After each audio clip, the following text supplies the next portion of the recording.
All right, Behdad, influencers it's a favorite topic of mine. We touched a little bit on it in our initial conversation. One of my first influencers, to give an example, was my grandfather. Him, my mom, my aunt, my grandmother came from Kyiv, Ukraine. They emigrated a long time ago into Canada. But he used to take me for walks in the park when I was about 5 years old in Montreal. And he talked to everybody, and which is obviously where that gene came from. And but I one day I just asked him. I called him Zeta. I said, Zeta, how do you know all these people? And I remember him saying and pointing. He said, "See that person coming towards us?" One day I looked up, he looked up. I smiled at him, and he came over, and we started talking and laughing. And then someone else came up also and did the same thing with us, and we became friends. We started doing stuff together. And I clearly remember my 5-year-old brain, despite the fact some of my friends still think I'm at that baseline. My 5-year-old brain said, "Hey, life's going to be easy. I just have to smile at people." I remember actually thinking that. It actually made a mark to the point, obviously, I'm still talking about it. And so that's even a simple thing that can be done. And we all have different and a lot of influencers in our lives. Some we notice, some we don't. But can you share two or three that have been influential in your life?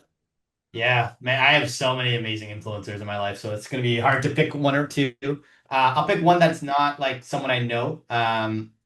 And I've always growing up, I always had a hard time like looking up to people like, like the Bill Gates or like I didn't really care of like names and stuff like that. But there's one guy that stood out for me, and I watched this documentary called The Black Godfather. And his name is Clarence Avant. He's no longer with us, but watching that documentary, him being kind of this hidden super connector that was connecting people and helping open doors through the people he knew, that was the first time I kind of watched something. I was like, oh, this is who I want to be. Like, as I build my network out, as I meet more people, I want to be the person that can connect people and just do it. No one knew how he made money, but Clarence was just like, I have friends. If I ever need help, I have friends. And one time he was having a tough time with his house, and his friends were there to help him because he knew very wealthy and influential people.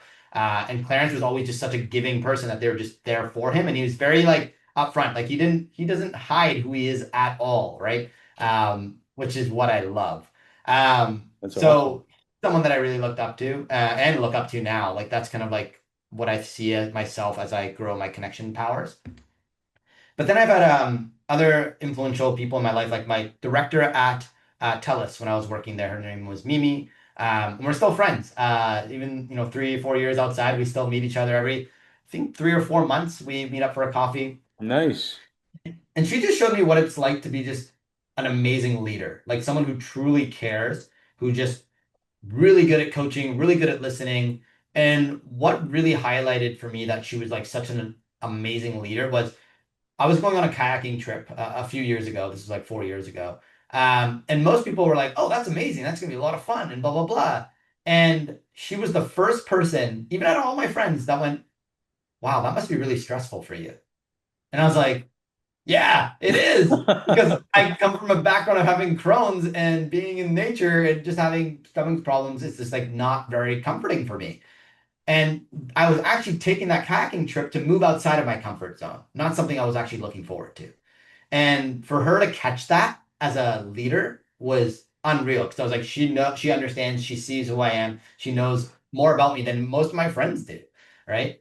So That's that was like amazing. really me. And you can tell I still have that feeling that she made me feel when she was able to connect in that way. That's amazing. So that was awesome. And then it was one of the other people was like my ex partner in the current business, the CGM business. We were only partners for like 3 4 months. But he was the one that I had the sushi lunch with. And I remember when he's like, "Hey, this isn't for me," because he was older and he's like, "I don't want to build a business. I'd rather do something I really like doing." And I remember at that time, I remember when he said, "I don't want to do it anymore." I was like, "I don't want to do this by myself. Huh? Can I run a business myself? Can I do this myself? I don't know if it's going to fit.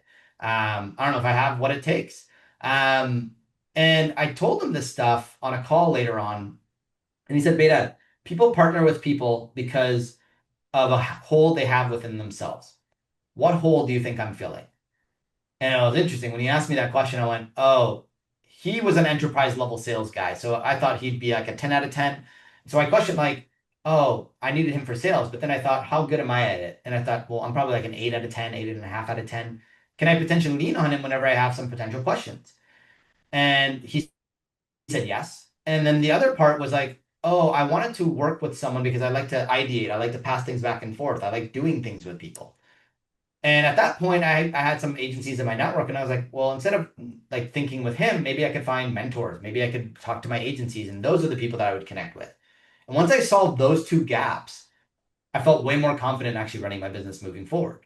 And it was just interesting the way he said that, and that stuck with me. Where now, anytime like someone's like, I want to partner with someone or I want to do this, blah blah, I'm like, okay, well, what hole is that filling? And can you fill it in a different way that you don't need to bring a partner in the business and give out 50%? Can you bring on a certain person or employee or whatever it is, right? So those are, I'd say, like the three that just jumped out to me pretty quickly, but I have so many. No, that's they're all brilliant. That's some of the most unique ones that we've had, and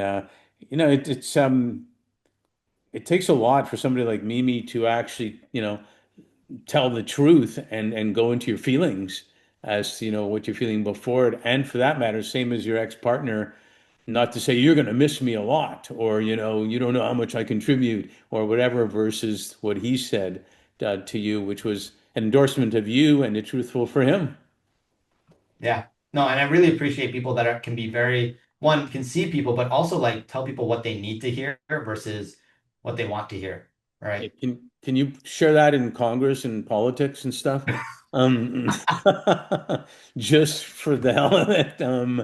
No, great stuff. And it's like I said before, we all could learn from that because very often we're influencing people who we don't even know we're influencing them at the time. Teachers are prime time for that, and they do it out of their heart and soul. I don't know if you ever saw another movie, Mr. Holland's Opus.